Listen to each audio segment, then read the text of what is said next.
now a tight end for the Arlington Renegades. Welcome to Springball Boulevard, Sal Cannella. Sal, thanks for joining us today, man. I appreciate you having me.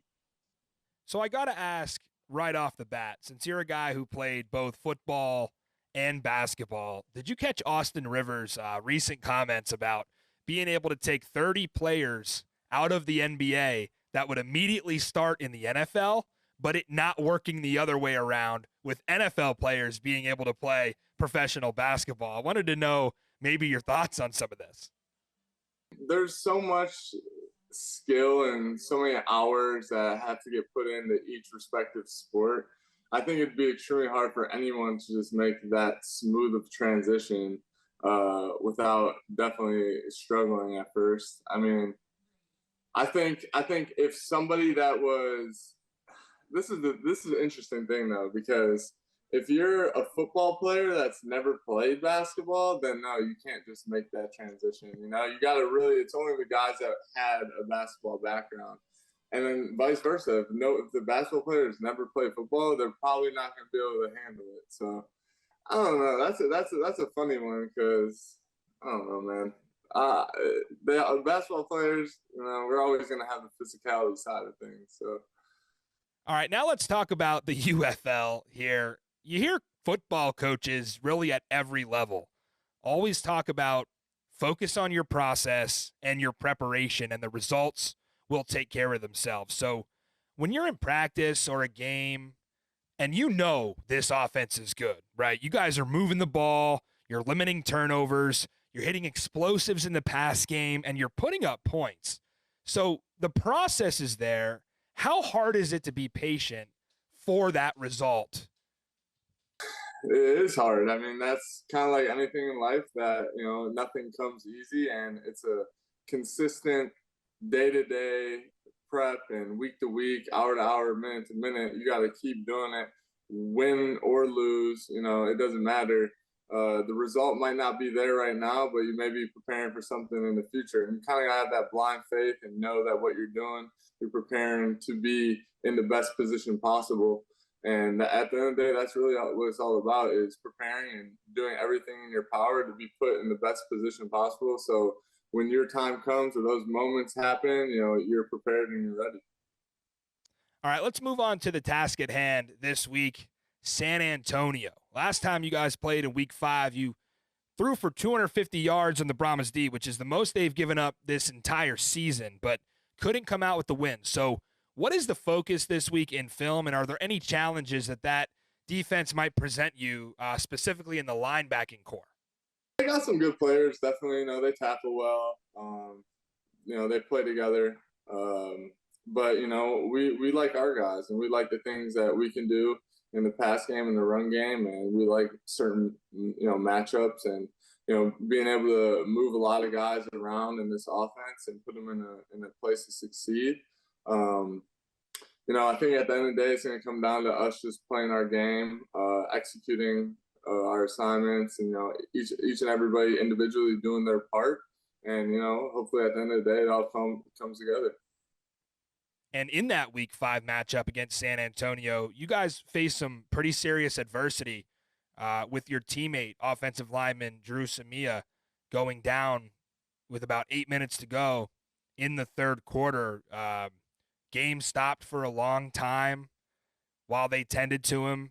Eventually were able to cart Drew off after a long delay, and watching at home, really scary. Seemed like a severe injury. I can only imagine you being there on the field. What was it like to get Drew back in the lineup this last week? And overall, how do you think things like that can affect the game? I mean, first of all, blessings that he's all right and he's back at it and doing everything he's been doing. It's awesome seeing him back out there and whatnot. When something like that happens in a game, I mean, your first thought is, man, you're hoping that the guy's okay. You're praying for your guy that you go to battle with, and you're just praying that he's gonna be all right. But then when it is a long break like that, main thing is to just keep staying warm, because guys cannot move around, get cold, and sometimes it can throw off the momentum. It could be in either of the team's favor. You know, we were driving the ball down the field and we were in the red zone. I wouldn't say that's what made us not able to score on that drive or get a touchdown out of that drive, but at the end of the day, man, that's football. That happens, you know, more often than anyone would hope for. But it's kind of one of those things you just got to lock back in and know there's still a bunch more football left. And then to bounce back to the second part of the question, yeah, no, it's huge to have him back. That's a guy that has, you know, a lot of dog in him, a lot of experience. I mean, he's a quarter of the O-line. And, man, just having him in there, you know, that's just another beast that we can run behind. Yeah, I wanted to talk a little bit about how spring football might differ from the NFL and college when it comes to teams that are eliminated from the postseason. So in college, if you know you're not eligible for a bowl or if you're out of the playoffs in the NFL, we get some low effort stuff. It seems like teams will maybe wave the white flag a little bit, but it doesn't seem that way in spring football. What wakes the Arlington Renegades up in the morning, knowing there might not be a championship left to play for, but you guys still have a season to finish strong? As a competitor, everyone wants to win, right? If you're not trying to win, I mean, you shouldn't be here. And you know, it's easy to wake up every day and work for a goal and a dream of going back and playing in the NFL and making a team. You know, you want to go out here. Everyone's here for a reason. You know, some guys are on the tail end of their career. Some guys are trying to make it back. Some guys are trying to prove they can go there. So if you keep that mentality of, you know, why you're here and what you're working for, I mean, you should have no problem waking up every day and have an extreme amount of motivation. And winning is winning. You know, we may not be able to go into the playoffs, but being able to finish the season strong and beat, you know, two of the top teams in, you know, in this whole league, in my opinion, you know, that sets us up great for next year, the team next year. And you know, for me, it's easy. A lot of guys I know we have on this team, they're like-minded, and you know, we're all pros here, and we got a good head on our shoulders, and no one's gonna throw the towel in because if you're that type of guy, you probably wouldn't be on this team in the first place. So. And last question here before we let you go, Sal. As a guy who played in the Spring League, the USFL, the XFL, and now the UFL, is the narrative true that this version is the most highly competitive version and provides the best talent in really spring football history? What are your thoughts on how that kind of ranks versus other leagues? I think every year I've played in the Spring League, going from the Spring League the first year in 2020, doing it again in 2021, USFL, XFL. I think each year I went into another league. It's gotten better and better and better.